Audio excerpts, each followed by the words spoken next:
लोग जोरदार तालियां बजाकर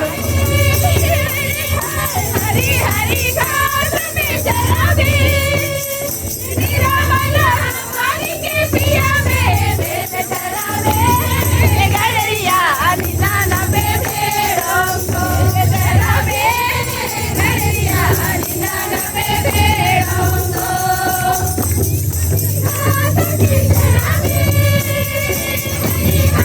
हरी हरी घास में चरावे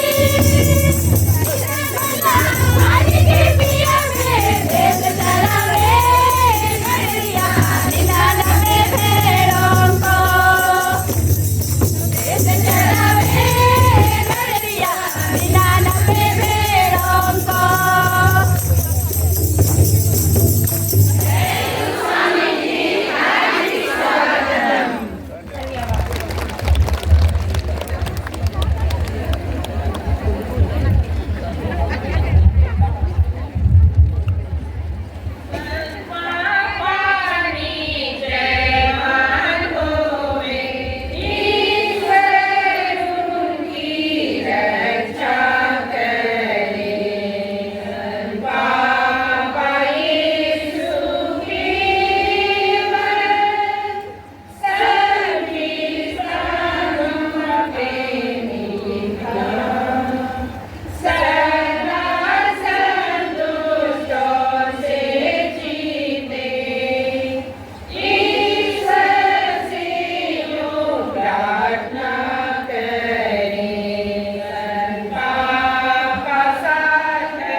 सबको बहुत बहुत धन्यवाद। तो मैं हमारे अतिथियों से आग्रह करती हूँ कि वे मंच पर बैठ जाएं और सभी माताएं अपनी अपनी जगहों पर बैठ जाएं। फिर प्रज्वलन करने की शुरुआत करेंगे।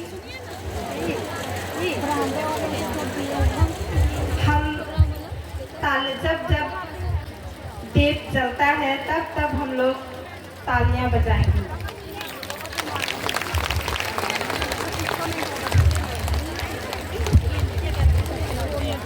इसके बाद स्पीकर जनरल श्रद्धेय फादर आनंद डेविड को मैं आमंत्रित करती हूँ।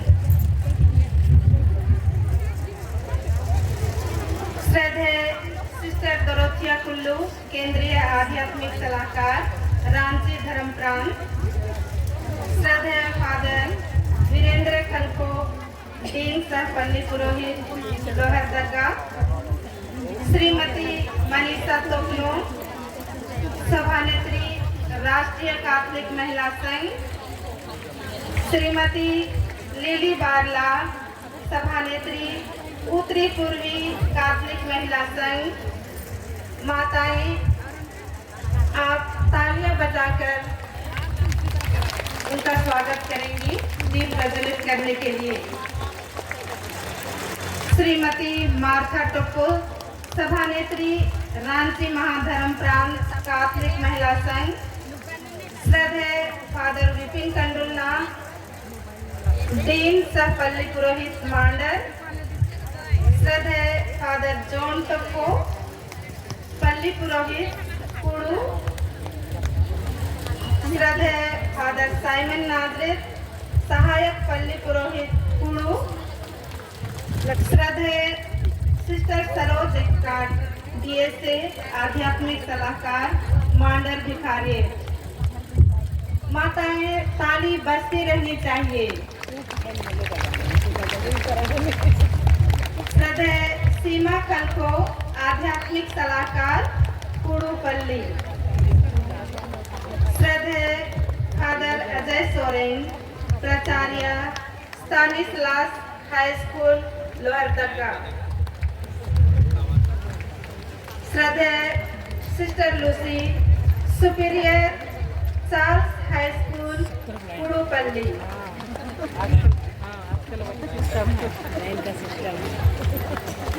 Sorry father Ajay Soren superior स्टानिस्लास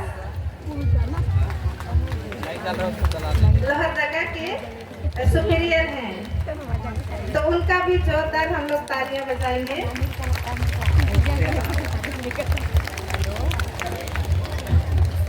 हमारी पांचों भिखारियों की सभानेत्रियां वे भी प्रज्वलन करने के लिए आएंगी।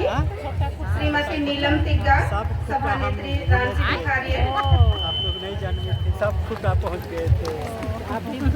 डोला वोला सब कौन सी? श्रद्धेय फादर अनिल जो कुड़ूपल्ली के सहायक पुरोहित हैं, उनको भी मैं दीप प्रज्वलित करने के लिए आमंत्रित करती हूँ। और माताओं का हाथ शायद नाश्ता नहीं की होंगी, इसीलिए तालियां नहीं बज रही हैं उनके हाथों से। बुलातो भिखारियत की सभानेत्री को दीप प्रज्वलन के लिए मैं आमंत्रित करती हूँ। श्रद्धेय सिस्टर रूथ कलको आध्यात्मिक सलाहकार काकेपल्ली। कौन बटन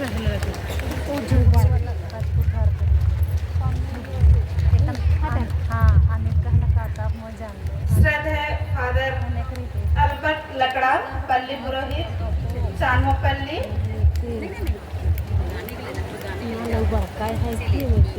श्रद्धेय फादर हिलारियस तिग्गा पल्ली पुरोहित कलारीपल्ली। माताएं भूल जाती है तालियां बजाने के लिए,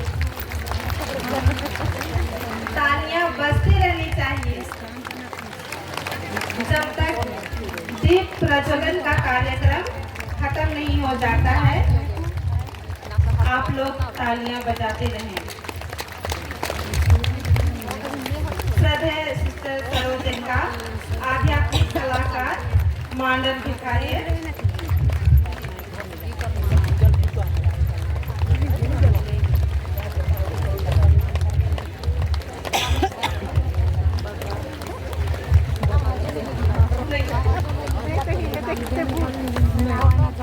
श्रद्धेय सिस्टर कपिला आध्यात्मिक सलाहकार रांची भिखारी।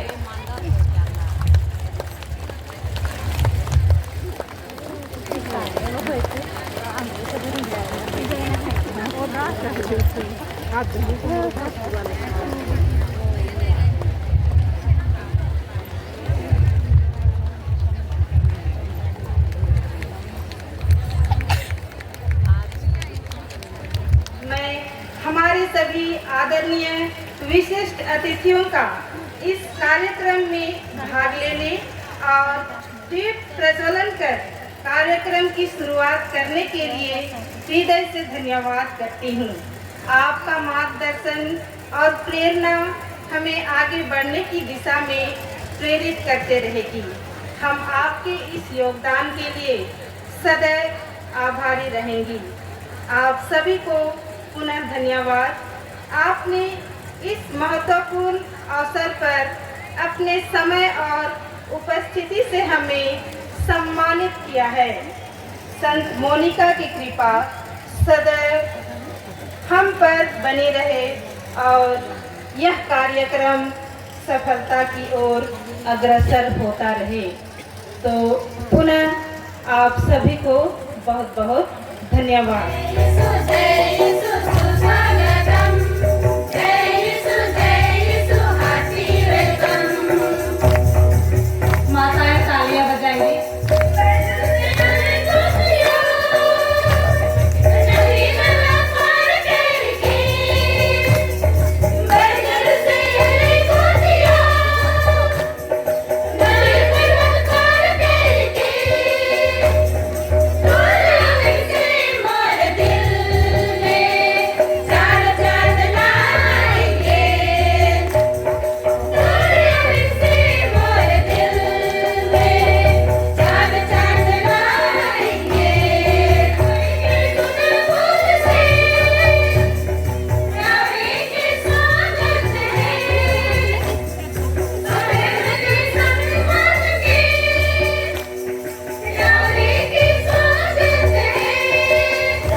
जीत की एक दुआ मिल गई, तपते मौसम में ठंडा हवा मिल गई। आप आए हमारे पल्ली में, आप आए हमारे पल्ली में, तो यूं लगा जैसे जीवन की यात्रा में एक सहारा मिल गई। इस जुबली वर्ष में जब हम एक आशा की तीर्थ यात्री के रूप में यात्रा कर रहे हैं, उस स्वर्ग राज्य की ओर यात्रा कर रहे हैं, उसमें हमारी माताओं की अहम भूमिकाएं रहती हैं। हमारी माताओं का हमारे जीवन में धार्मिक और सामाजिक मूल्यों दोनों का वे हमारे जीवन में रख रखाव करने के लिए किस प्रकार का योगदान देती हैं, इन पर मैं आप लोगों के समक्ष छोटा संदेश देता हूँ। हम सभी जानते हैं कि माता हमारे परिवार की या हमारे जीवन की पहली शिक्षा है, शिक्षिका है, जो हमें जीवन में सबसे पहले एक अच्छा व्यक्ति बनने, एक अच्छा जीवन जीने, मीन्स सामाजिक और धार्मिक मूल्यों का बीजारोपण हमारे जीवन में करती हैं और उसी की बदौलत हम समाज में एक अच्छा नागरिक बनते हैं, एक अच्छा इंसान बनते हैं। आइए हम देखें कि किस प्रकार हमारी माताएं हमें एक समाज में सामाजिक मूल्यों का रख रखाव करने में हमारा योगदान देती है। हमारे सामाजिक जीवन को जीने के लिए हमें नैतिकता की आवश्यकता है और सर्वप्रथम हमारी माताएं हमारे परिवार में छोटे बच्चे रहते हैं, उसी समय से हम लोगों को नैतिकता की शिक्षा देते हैं। एक ईमानदार बनने के लिए, एक सत्य का साक्षी बनने के लिए और अपने जीवन को ईमानदार और निष्ठापूर्वक जीने के लिए, समाज में आगे बढ़ने के लिए वे हमें दूसरों को सेवा प्रदान करने के लिए प्रेरणा प्रदान करती हैं। जिस प्रकार वे स्वयं परिवार के सभी लोगों का सेवा करते हुए एक अपना जीवन से एक जीवंत उदाहरण प्रस्तुत करती हैं। हमारे व्यक्तित्व विकास में भी माताएं हमारे जीवन में अहम भूमिकाएं निभाती हैं। जिस प्रकार हमारे परिवार में या समुदाय में जब दुख तकलीफ आती है, माताएं उससे हिचकिचाती नहीं है, उसे हिचकती नहीं है, आत्मविश्वास को और मजबूत करके वे पूरे परिवार को संभाल कर रखती हैं और हमारी इस यात्रा में वे हमारे लिए मददगार बनती हैं। वे अपने सकारात्मक जीवन से हमें यही शिक्षा देते हैं कि हम हमारे जीवन के हर परिस्थिति में सकारात्मक सोच रखें और उस सकारात्मक की सोच को आगे लेकर हम जीवन में आगे बढ़ते जाएं। हमारी माताओं का धार्मिक मूल्यों में किस प्रकार योगदान देती हैं, हम सभी जानते हैं कि पल्ली में या समुदाय में या कलीसिया में हमारी माताओं का धार्मिक अनुष्ठान में अहम योगदान रहता है। वे हमेशा धार्मिक अनुष्ठान या मिस्सा पूजा में सुचारू रूप से भाग लेकर वे अपने जीवन से बच्चों को, परिवार के लोगों को एक प्रेरणा प्रदान करती हैं कि हम भी बड़ी विश्वास और भक्ति के साथ ईश्वर में अपने अटूट आस्था और विश्वास रखकर सभी धार्मिक अनुष्ठान में, सभी धार्मिक क्रियाकलापों में हम अच्छी ढंग से भाग लें और उससे हम अपने जीवन में, अपने परिवार के लिए, अपने समुदाय के लिए, अपने जीवन के लिए ईश्वर की आशीष और अनुकंपा को ग्रहण करें। इस आधुनिक युग में हम इस धार्मिक मूल्यों को रख रखाव करने में कई सारी चुनौतियों का सामना करते हैं। हम अभी इस दुनिया में, हमारे देश में या कई अन्य सारे राज्यों में हम देखते हैं कि जगह जगह जाति, धर्म इत्यादि के नाम पर अत्याचार हो रहे हैं और ऐसे समय हमारी माताओं के लिए एक बड़ी चुनौती होती है, अन्य सभी विश्वासियों के लिए भी एक चुनौती है कि ऐसे समय में हम किस प्रकार अपने धार्मिक मूल्यों को, सामाजिक मूल्यों को हम बनाए रखें, जिससे हम हमारे जीवन में निरंतर ईश्वर की सानिध्य में रहकर, उनकी छात्र छाया में रहकर निरंतर अपने विश्वास के जीवन में, अपने सामाजिक जीवन में आगे बढ़ते रहें। जरूर हम लोगों ने नेताओं का भाषण को सुना होगा, सबका साथ सबका विकास, सबका साथ सबका विकास। तो आज मैं कहना चाहूँगा, जहाँ माँ का हाथ वहाँ सबका विकास। और ये हम हमारे परिवार से हम जानते हैं, हमारे जीवन में हमने इसे अनुभव किया है और हमारी माताएं जरूर इसे अपने जीवन में पूरा कर रही हैं। और आज जब हम उसी जुबली वर्ष में हैं और एक आशा के तीर्थ यात्री के रूप में हैं, हम हमारे जीवन की इस यात्रा में हमारी माँओं का हाथ मांगते हैं, ताकि यदि हमारी माँ लोगों का हाथ हमारे साथ रहेगा, हमारी माताओं का हाथ हमारे साथ रहेगा, जरूर हम अपने जीवन की इस यात्रा में ईश्वर के उस राज्य की ओर पहुंच सकेंगे और अपने विश्वास, भरोसे और प्रेम में हम दृढ़ बने रहेंगे। हम माताओं से यही आशा करते हैं कि माताएं अपनी इस चुनौतीपूर्ण चैलेंज को, इस चुनौती को अपने जीवन में पूरा करने के लिए प्रयासरत रहें, कृपा प्रदान करें, अपने सानिध्य में रखें, सुस्वस्थ रखें और जीवन के हर कार्यों में, जीवन के हर मोड़ में आप लोगों को आशीष और कृपा प्रदान करते रहे। इनका हो खूबसूरत, खुदा ने ऐसे लोग कम बनाए हैं जिन्हें ऐसा बनाया है खुदा ने, वे आज हमारे प्रांगण में आए हैं। सबों को जय यीशु, धन्यवाद।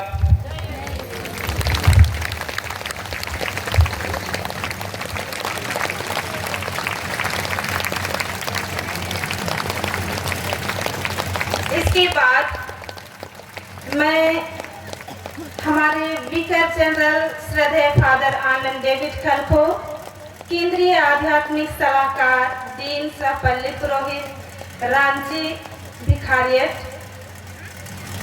मैं श्रीमती फ्रांसिस्का खलखो को आमंत्रित करती हूँ सम्मानित करने के लिए। हम जोरदार तालियां बजाएं।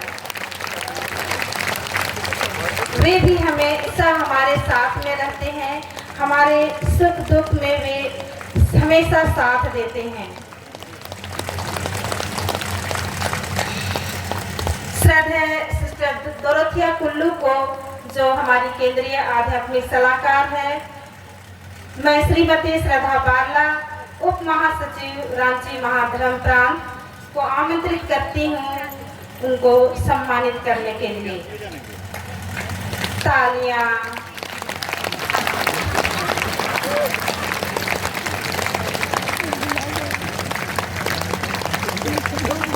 आज का जो हमारा कार्यक्रम है वो किसी विशेष व्यक्ति हैं जिन्होंने अपने दिन रात की मेहनत के द्वारा आज का यह कार्यक्रम सफलतापूर्वक संपन्न होने जा रहा है।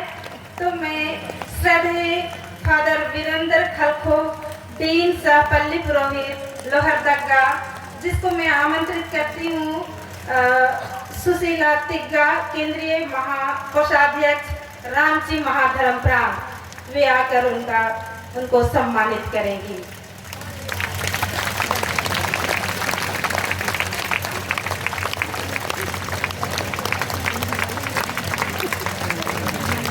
फलों के रस को क्या कहते हैं? जूस। फलों के रस को क्या कहते हैं? जूस। जो ताली ना बजाए उससे क्या कहते हैं? कंजूस। नेत्री है राष्ट्रीय कैथोलिक महिला संघ की, मैं कैरोलिना मिंज को सम्मानित करने के लिए आमंत्रित करती हूँ। उप महाकोषाध्यक्ष रांची महाधर्म प्रांत, जोरदार तालियां बजाएं।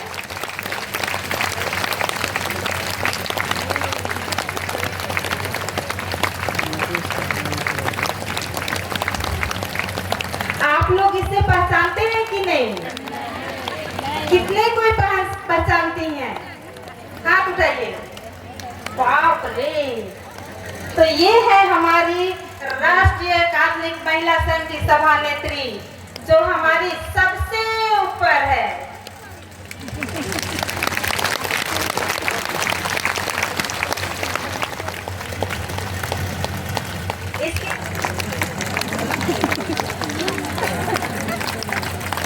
तालियां बजाइए माताएं।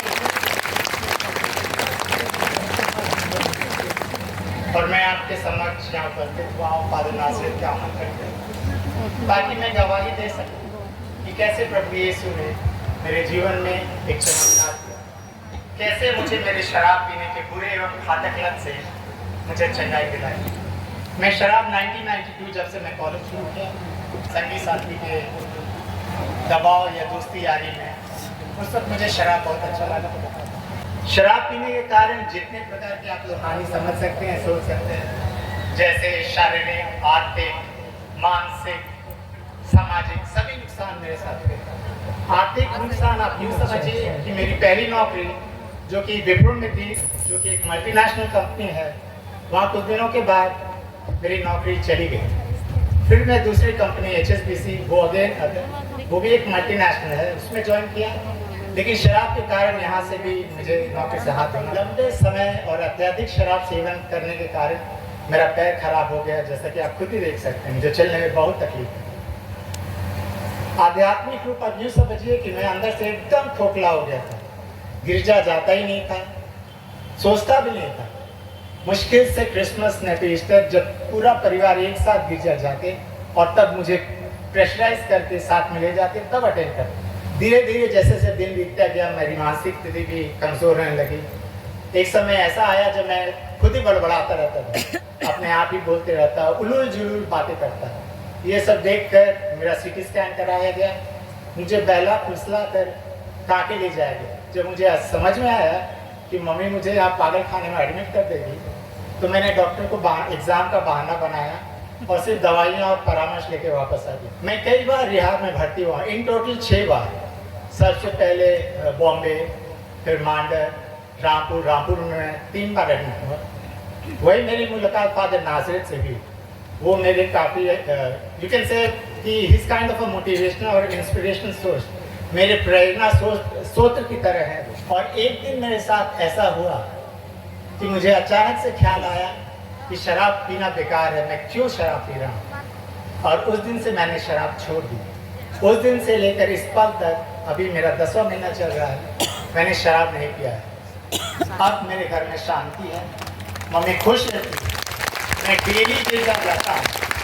अब मुझे ये बात समझ में आ गया है कि शराब से अगर दूर रहना है तो फादर नाजरेत और कुछ एक सिस्टर जो मेरे मेरे और मेरे परिवार के शुभचिंतक लोग हैं, उनसे कॉन्स्टेंटली टच में रहना, संपर्क में रहना। आज में आ गया कि शराब और शराब से दूर रहना है तो मुझे गिरजा जाना होगा, शुभचिंतकों से मिलना होगा। आज के डेट में जब भी कोई मुझसे मिलता है या मैं उनसे मिलता हूँ तो मैंने शराब छोड़ दिया है, यह जान कर वे बहुत खुश होते हैं, मुझे ब्लेसिंग्स देते हैं, गुड विशेस देते हैं। तो ये सब जब मैं सुनता हूँ तो मुझे अंदर से ही लगता है कि नहीं, अब मेरे लोग मुझे देखकर अगर इतना खुश होते हैं, मुझे शाबाशी देते हैं, अप्रिशिएट करते हैं, तो शराब नहीं पीना चाहिए। बस यही बताने के लिए आपके सामने आया था।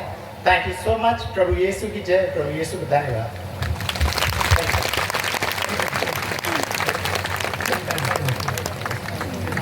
हमारे बीच हमारी माननीय विशिष्ट अतिथि कृषि एवं पशुपालन मंत्री हमारे बीच पहुंच चुकी हैं। जोरदार तालियों की गड़गड़ाहट के साथ उनका स्वागत करें। हम तालियों के द्वारा उनका स्वागत करेंगे, जोरदार तालियों के द्वारा, हाथ ऊपर उठाकर।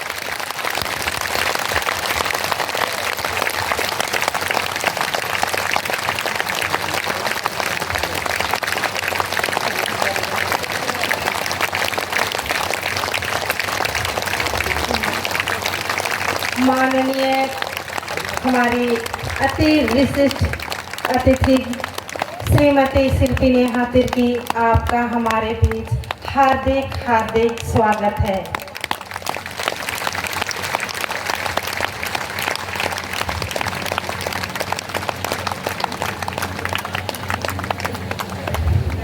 सबों को जय यीशु खुश पर। जब भी हम लोग की वार्षिक आम सभा होती है, यह हमारे लिए बहुत बड़े पर्व का अवसर होता है। हम लोग एक दूसरे से हाथ मिलाकर बोलेंगे, जय यीशु क्रूस पर।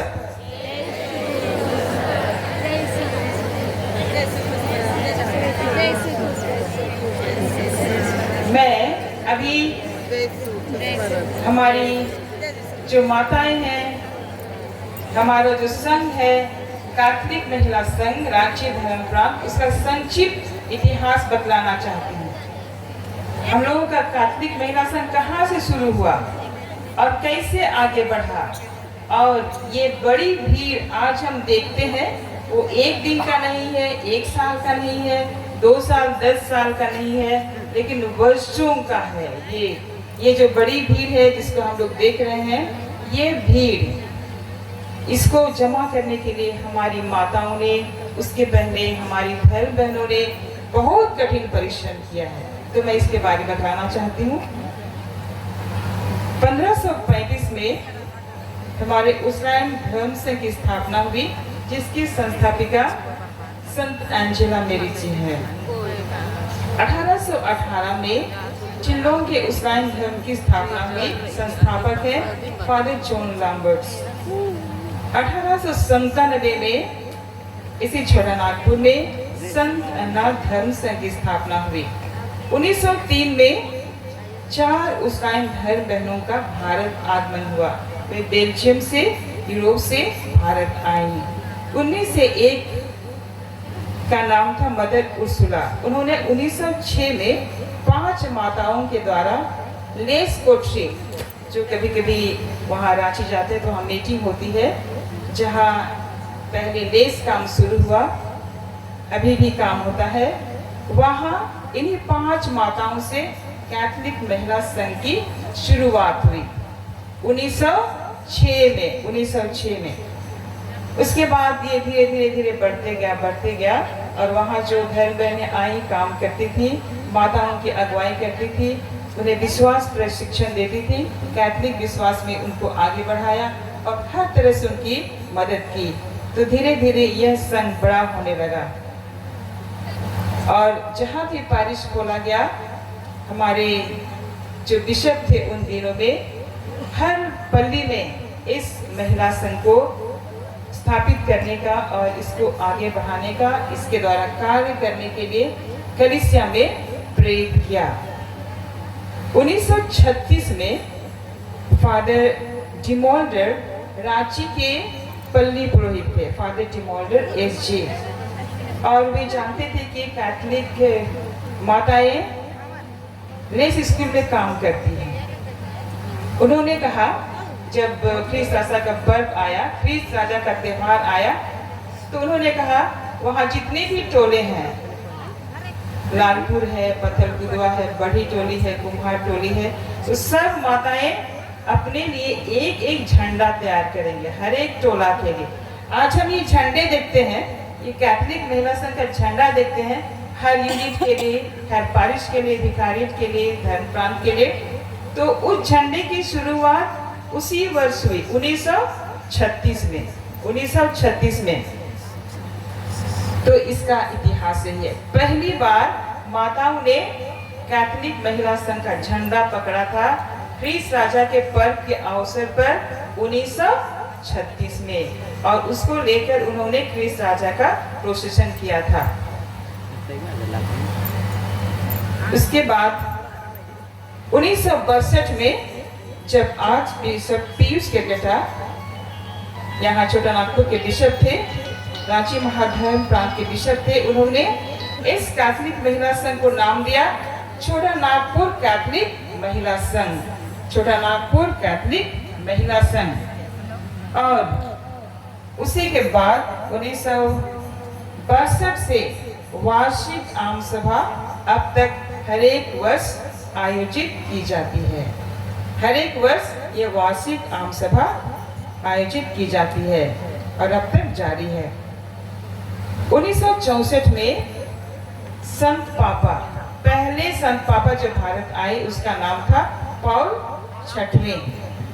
वहाँ एक यूखरिस्ट कांग्रेस हुआ था और उसमें बहुत सारी माताएं देश के विभिन्न जगहों से आई थी और संत पापा बहुत खुश हुए इतनी सारी कैथोलिक माताओं को देख करके, और उन्होंने कहा कि आप लोग एक छत के नीचे आ जाइए, एक छत के नीचे आ जाइए पूरे देश में। और उसी समय राष्ट्रीय कैथोलिक महिला संघ की स्थापना हुई। इसके बाद विधान के लिए काम हुआ। हम लोग जानते हैं विधान के लिए, विधान हमारे पास है जहां हमारा नियम कानून है, तो उस विधान को बनाते हुए उसकी स्वीकृति हुई 1970 में आज बिशप पीयूष केरकेटा यीशु संघ के द्वारा। और उस समय योगदान करने वाली थी उस्राइन धर्म बहनें सिस्टर मार्था तिर्की एवं सिस्टर सेलेस्ता नौरंगी एवं उस समय की कार्यकारिणी समिति सदस्यगण।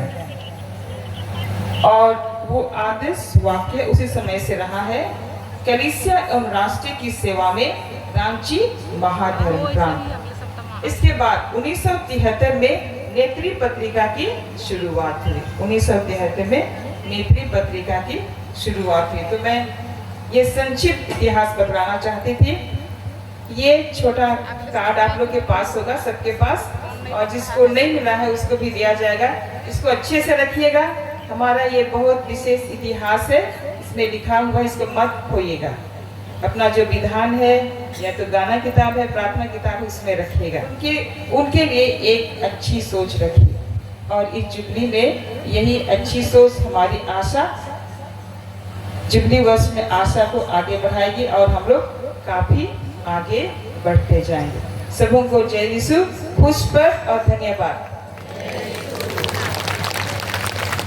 और अभी मैं मंच पर राष्ट्रीय कैथोलिक महिला संघ की सभानेत्री मनीषा तोपनो को प्रेरित करती हूँ।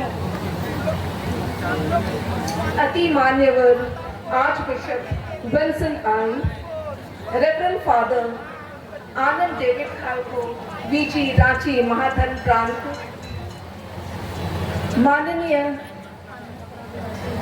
कैबिनेट मंत्री श्रीमती शिल्पा नेहा तिर्की, कृषि पशुपालन एवं सहकारिता विभाग झारखंड सरकार, और यहाँ पर उपस्थित सभी पुरोहितगण, सिस्टरगण, और यहाँ पे उपस्थित मेरी प्यारी बहनों, प्यारी माताएं।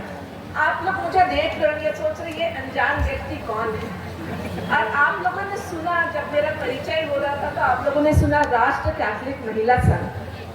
तो मुझे लगता है यहाँ पे अधिकतर महिलाएं राष्ट्र कैथोलिक महिला संघ के बारे में नहीं जानती, लेकिन मुझे बहुत खुशी हुई यहाँ की उपस्थिति, महिलाओं की उपस्थिति देखकर।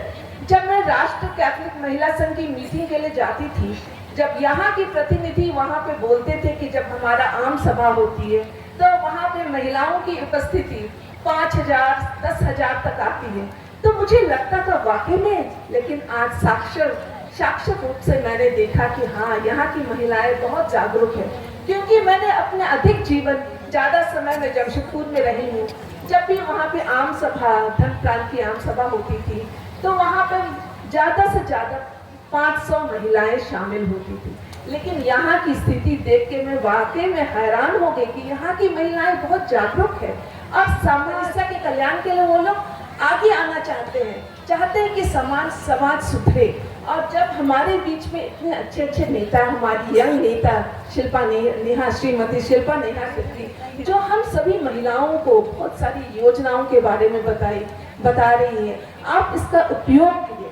और आप लोग सशक्त, जैसे कि कैथोलिक महिला संघ, ये महिलाओं के उत्थान के लिए, सिर्फ महिलाओं के लिए नहीं, आप अपने बच्चों, युवा वर्ग के लिए भी कर सकते हैं। और अब मैं राष्ट्र कैथोलिक महिला संघ के बारे में बताती हूँ। आप सभी जानते हैं धन प्रांत स्तर तक कि महिला संघ धन प्रांत, उप धन प्रांत स्तर तक ही है, लेकिन इसके ऊपर भी है धन प्रांत महिला संघ। इसके ऊपर किस संस्था से जुड़ी हुई है? राष्ट्र कैथोलिक महिला संघ। और जैसे सिस्टर डोरिथिया ने कहा कि 1964 में इसकी स्थापना हुई, और इसकी स्थापना कैसे हुई? 1964 में संत पापा छठवें, संत पॉल छठवें पहली बार भारत आए थे। 3 दिवसीय उसमें यूकरिस्टिक महा उत्सव था, और उस उत्सव में महिलाएं अलग अलग विभिन्न धन प्रांतों से भाग लेने के लिए मुंबई में वहाँ पे जमा हुई थी। और इस भीड़ को, महिलाओं की संख्या को देख के उनके लिए अलग से एक सभा का आयोजन सिडेनहैम कॉलेज मुंबई में किया गया। और उस सभा को वहाँ मुंबई के जो आर्च बिशप यूजिन डिसूजा, जो कि CTCI के अयाजक कमीशन के इंचार्ज थे, उन्होंने आशीषित किया। और वहीं पे 14 सदस्य कमेटी का गठन हुआ, और वहाँ पे फादर एग्नेल को, जो यीशु समाजी थे, उनको आध्यात्मिक सलाहकार के रूप में नियुक्त किया गया। और इस तरह से 1964 में जो शुरू हुई, और उसका पहला राष्ट्र सम्मेलन हुआ 1966 में, 1967 में। और वो पहली बार नागपुर में हुआ, जहाँ पर 15 धन प्रांत की महिलाएं वहाँ शामिल हुई थी। और वहीं से ये सफर शुरू हुआ। और पहले तो हर 2 साल में राष्ट्र सम्मेलन होता था, लेकिन खर्चा अधिक होने के कारण उसको 3 साल के बाद किया गया। और और क्या था कि सब महिलाएं के धर्म प्रांत स्तर तक ही संगठित थी, लेकिन राष्ट्र स्तर पर नहीं थी। लेकिन यही एक मंच था राष्ट्र महिला संघ, जो अलग भारत के अलग अलग धर्म प्रांत की महिलाओं को संगठित रखा, एकजुट रखा। और फिर इसके ऊपर में राष्ट्र कैथोलिक महिला संघ के ऊपर भी और एक संस्था है जो कि अंतर्राष्ट्रीय स्तर पर है, WUCO। इसकी भी जानकारी बहुत सारी माताओं को नहीं होगी, World Union of Catholic Women Organisation. और इसमें 50 देश की महिलाएं, ये कैथोलिक महिलाओं के लिए है, और इसमें 50 से भी ज्यादा देश की महिलाएं उस संस्था से जुड़ी है। और करीब 100 के करीब कैथोलिक महिला संस्था उस संस्था से जुड़ी हुई है। और हम सब डायरेक्ट पापा के साथ उनके संदेश हमें मिलता है। और उसके बाद जब WUCO में संदेश आता है, वो संदेश फिर अब राष्ट्र स्तर पर महिलाओं को जाता है। और उसके बाद फिर हम लोग अलग अलग धर्म प्रांत में भेजते हैं।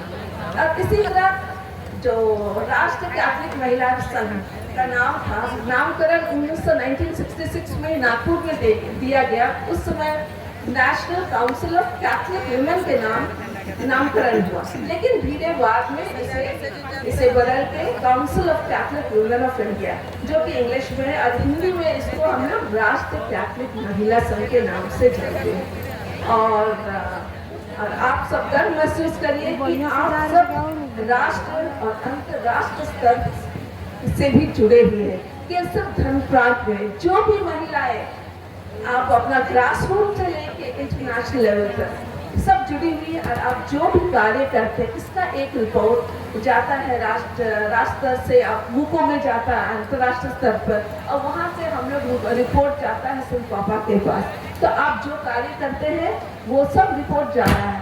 अब मुझे बहुत ही खुशी है कि यहाँ की महिलाएं एकजुट है, उनमें एकता है, और उनमें बहुत पेशेंटली यहाँ पे बैठी सुबह से, क्योंकि कुछ महिलाएं तो काफी सुबह हो सकता है 3 बजे चली होंगी भूखे प्यासे, लेकिन फिर भी वो लोग धीरता से यहाँ पे बैठ के एक का भाषण सुन रही है। और मैं आप सबों को फिर से पूरा धन्यवाद देती हूँ। और कमिटी उपधन प्रांत और कैथोलिक महिला संघ की सभानेत्री और कमिटी मेंबर्स को बहुत बधाई। और ढेर सारी यहाँ पे उपस्थित हर पल्ली की माताएं जो यहाँ पे आए हैं, उनको भी ढेर सारी शुभकामनाएं। इसी तरह आप लोग काम करते रहे समाज और कलीसिया के लिए, और एकजुट रहे, क्योंकि आपकी आवाज सुनी जाएगी। क्योंकि जो पिछला इलेक्शन हुआ, आपने उसका रिजल्ट देखा, आप लोगों ने बहुत अच्छा काम किया है। और इसी तरह जो महिलाएं नहीं है, कोशिश कीजिए उनको भी लाने का, क्योंकि यहाँ इस तरह से आप जब जुड़ते हैं, आप इस सम्मेलन सब में आम सभा में आते हैं, तो आपको बहुत कुछ सीखने को मिलती है, बहुत सारी जानकारी मिलती है, और फिर आपका दिमाग उस दिशा में सोचने लगता है, और फिर आपके काम में बहुत सारी मदद मिलती है। और इन्हीं शब्दों के साथ मैं अंत करती हूँ। धन्यवाद। जय सो और जोहार।